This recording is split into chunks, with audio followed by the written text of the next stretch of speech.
Assalamualaikum warahmatullahi wabarakatuh. Kami dari kelompok 5 akan mendemokan aplikasi database yang telah kami rancang.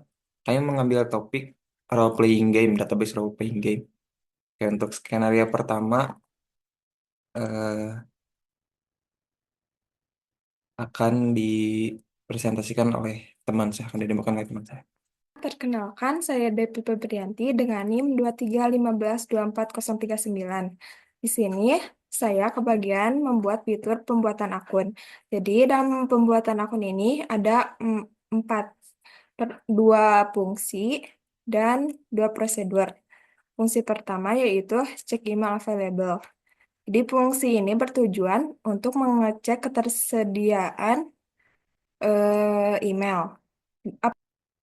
Kita coba ke skenario. Mhm.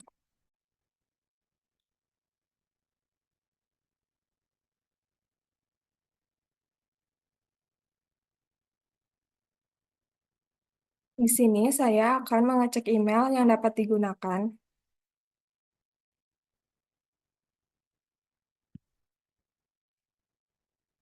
Jadi pada data tabel out sudah ada satu akun dengan email depi@gmail.com dengan password depi_depi@123. Kita cek email yang dapat digunakan. Contoh depi11@gmail.com. Kita coba jalankan. Maka pada DBMS output email tersedia. Kemudian kita coba apabila email sudah tersedia pada tabel.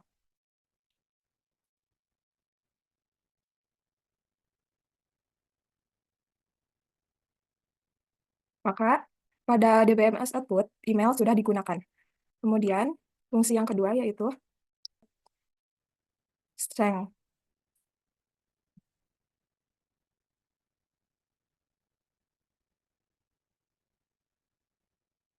Jadi, fungsi ini untuk memvalidasi kekuatan password.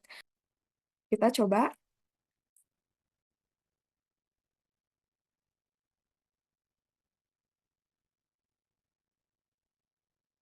Di sini saya mencoba kurang dari 8, coba 1, 2, 3, 4, 5. Kemudian, coba kekuatan password yang strong, D-nya besar, eh, add, add 1, 2, 3, kemudian uji password tanpa kombinasi, delivery, dan password strength yang simbol, semua simbol. Kita coba jalankan. Maka pada DBMS output, password 1, 2, 3, 4, 5 memiliki kekuatan weak, password DP at 1, 2, 3 memiliki kekuatan strong, DP PUBG memiliki kekuatan medium, dan simbol saja termasuk kekuatan medium. Kemudian selanjutnya prosedur. Jadi ada dua prosedur yaitu create akun. Jadi prosedur ini menggunakan validasi dari cek email dan cek password tadi. Jadi apabila email tersedia, maka akan muncul tanda error. Dan apabila kekuatan password level weak, maka akan error. Apabila sudah sesuai dengan validasi email dan password, maka akun akan bertambah pada tabel out.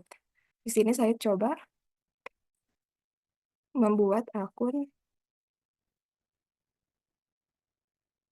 depi@gmail.com dengan password depi@123. Karena depi@gmail.com sudah tersedia pada tabel out, maka akan muncul tanda email already exit. Kemudian kita coba depi11@gmail.com, maka akun create sukses. Kita coba refresh. Maka pada tabel out akan bertambah akun dengan email depi11@gmail.com dengan password depi@123. Kemudian ada prosedur login.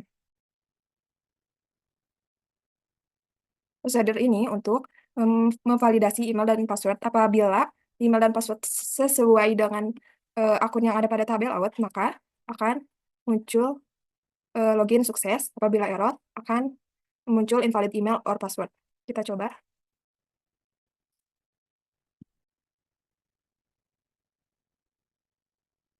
Kita login dengan depi@gmail.com.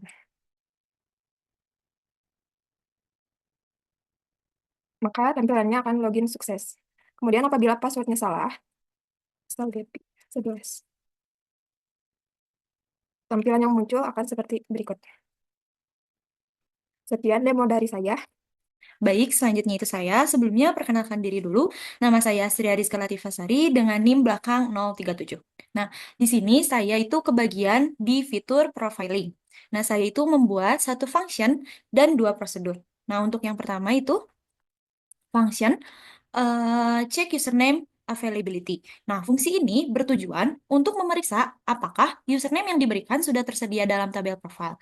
Jika username sudah ada, fungsinya itu akan mengembalikan nilai false, menandakan bahwa username tidak tersedia. Sebaliknya, jika username belum ada, fungsi akan mengembalikan nilai true, menandakan bahwa username-nya itu dapat digunakan. Prosedur add profile ini tuh digunakan untuk menambahkan data profile pengguna baru ke tabel profile.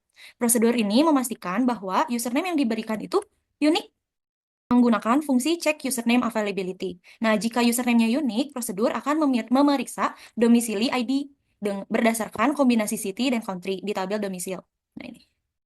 Lalu nanti data profile kemudian ditambahkan ke tabel profile. Kita coba ke skenario yang pertama. Di sini kita akan menambahkan namun dengan kombinasi kota dan negaranya itu tidak ada. Sekarang kita cek dulu di tabel domisil. Nah, di tabel domisil ini kita memiliki 4 data dengan kombinasi sebagai berikut. Nah, kita coba di sini tuh dengan kombinasi city dan country-nya itu tidak ada dalam tabel domisil. Nah, di sini tuh city-nya Paris dan country-nya tuh yang France. Di sini tuh tidak ada di tabel domisil. Kita coba running. Nah, di sini output menunjukkan error city and country combination not found in domicile table. Nah, output itu menjelaskan bahwa data yang saya masukkan itu salah. Kombinasi city dan country-nya itu tidak ada dalam tabel domisil. Jadi pembuatan atau penambahan profil itu gagal.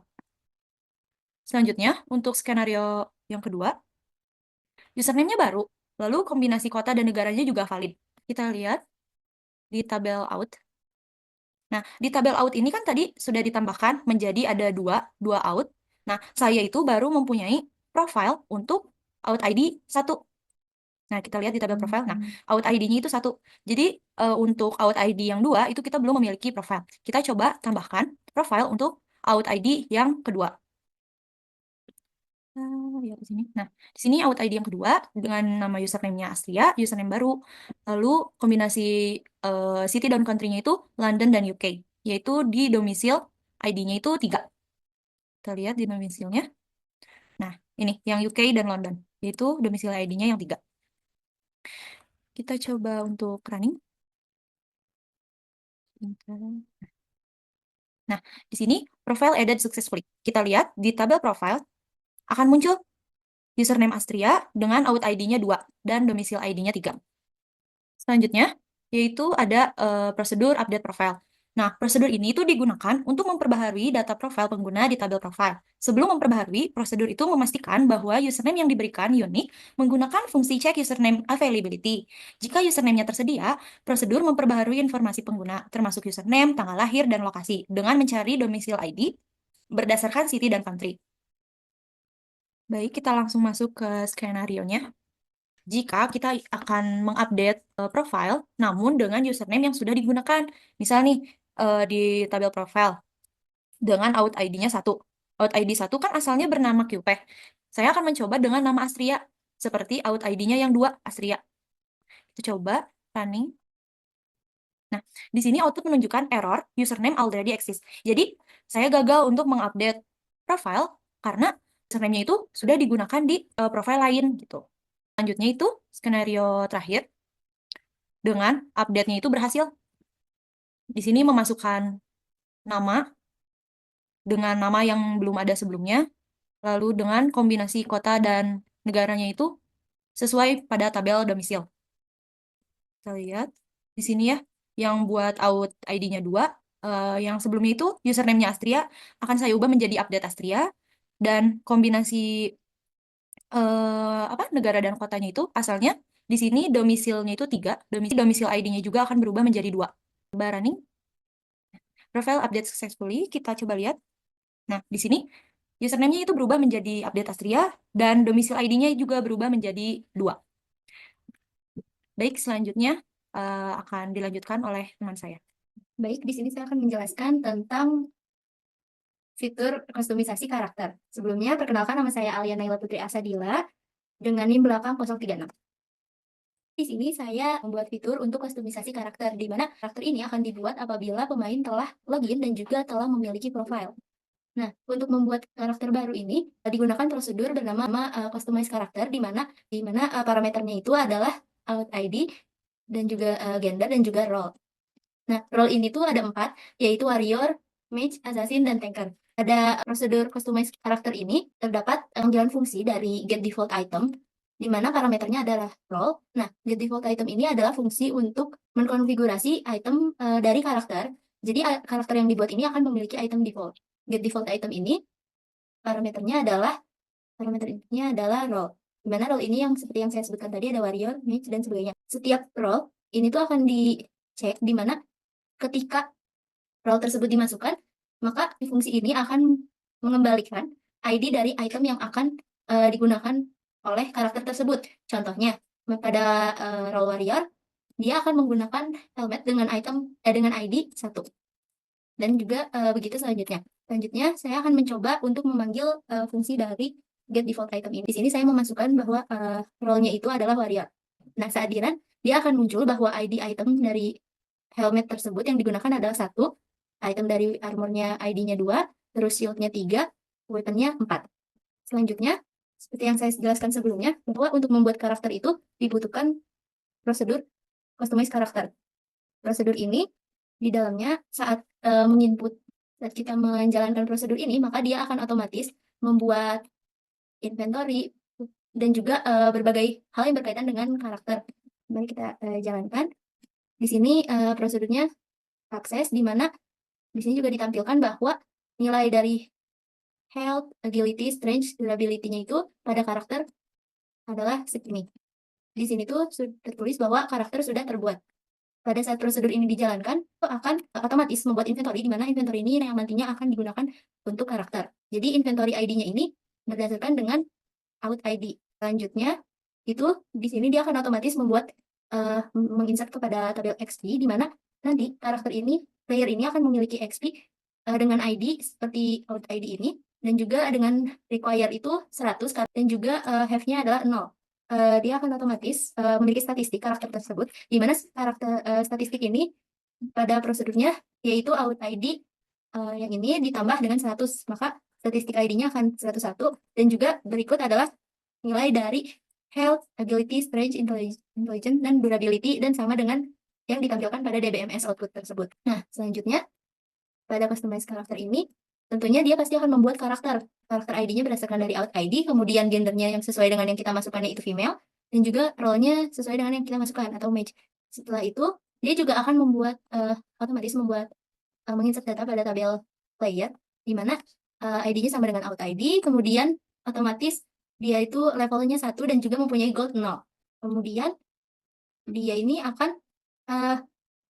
menambahkan data ke tabel char equip, di mana char equip ini tuh dimaksudkan untuk item dan juga equip slot yang dia gunakan. Nah, pada ini tuh terdapat 4 tabel, 4 baris maksudnya. Nah, 4 baris ini tuh karakter dengan ID 1 ini memiliki 4 item, di mana itemnya itu ada item ID-nya 5, 8, 7, 6. Nah, equip slot ID ini adalah slot yang tersedia untuk item yang digunakan oleh pemain. Slot ID 1 hingga 4, ini tuh statis, di mana nanti tuh slot ID ini tuh merujuk pada item type, di mana item type ini tipe dari item yang digunakan. Contohnya, 1 tuh helmet, armor, terus 2 tuh armor, 3 shield, dan weapon. Insert ini tuh digunakan item char equip ID-nya itu 0. Kenapa 0? Karena di sini terdapat trigger untuk otomatis menginsert karakter equipment ID. Nah, pada trigger karakter equip ini, karakter equip terakhir itu sudah diketahui, maka dia tuh akan menambahkan ID dengan menambahkan ID selanjutnya gitu. Prosedur itu digunakan 0 supaya nilai dari char equip ID ini tuh otomatis sekuensial. Nah, kemudian pada prosedur ini juga dipanggil sebuah fungsi, yaitu recalculate character stat, di mana fungsi ini akan mengkalkulasi atau menghitung statistik dari karakter itu sendiri. Dan nanti ini akan dijelaskan oleh rekan saya, yaitu Faisal. Oke, sebelumnya perkenalkan terlebih dahulu, saya Faisal Basri Albir dengan NIM belakang 042. Setelah player membuat akun, membuat profile, dan membuat karakter, maka selanjutnya player dapat bermain game tersebut. Nah, apa aja yang bisa dilakukan player tuh, contohnya kayak membunuh monster, melakukan quest, sehingga mendapatkan reward berupa XP dan gold. Nah, di sini saya akan menjelaskan penambahan XP yang dapat dilakukan oleh player. Ini kita simulasikan dulu. Saya setelah, misal kita eh, akan menambahkan XP ke player ID 1 sebanyak 50. Kita running dulu. Oke. Nah, di sini dapat terlihat bahwa XP dari player yang ber-ID 1 itu XP-nya bertambah berjumlah 50. Lalu ketika di sini kan item XP itu ada dua, ada have, ada require. Require itu yang dibutuhkan untuk naik ke level selanjutnya. Ketika have sama dengan atau lebih dari require, maka levelnya akan menaik. Kita akan coba. Nah, di sini require akan meningkat, have kembali ke 0, dan di sini di tabel player kita lihat bahwa levelnya itu naik ke level 2. Dan setelah naik level ini, statistik juga akan meningkat dikarenakan adanya penambahan dari prosedur recalculate karakter stats. Jadi sini dilihat fungsinya itu tandai tertrigger dengan nih tanda ini. Di BMS outputnya ada ditunjukin health barunya. Mungkin cukup sekian untuk XP. Selanjutnya pemain dapat mendapatkan reward juga berupa gold, yang mana gold itu nanti akan digunakan untuk membeli item di shop. Tuh. Sini kita lihat untuk awal goldnya itu 0, dan ketika kita masukkan di sini 10.000, maka di sini goldnya akan menambah jumlah 10.000. Oke, selanjutnya gold ini akan kita coba gunakan untuk membeli item. Buka dulu logiknya.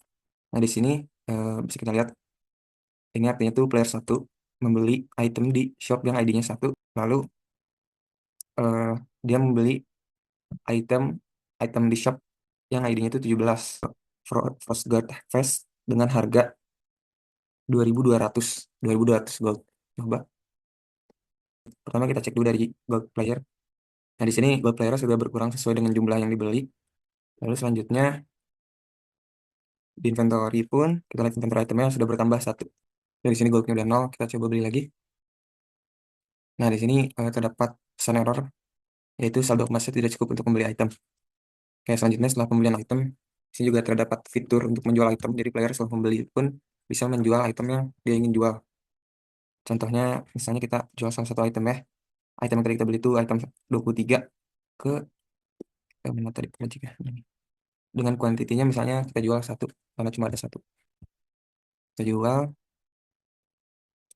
maka uang di sini bertambah sejumlah harga dari item tersebut.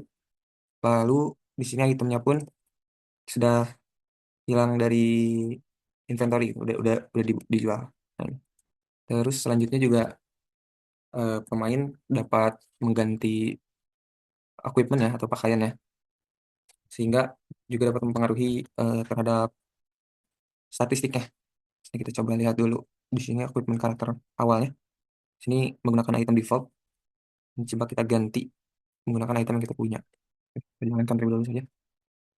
Ya, di sini equipmentnya berhasil diganti. Kalau misalnya kita lihat lagi di tabel view-nya, cara equipment.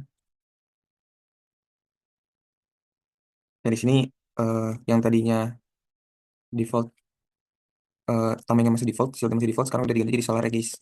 Dan itu juga mempengaruhi terhadap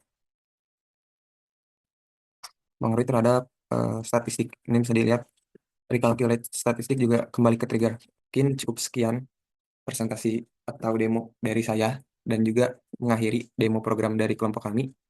Terima kasih atas perhatiannya. Assalamualaikum warahmatullahi wabarakatuh.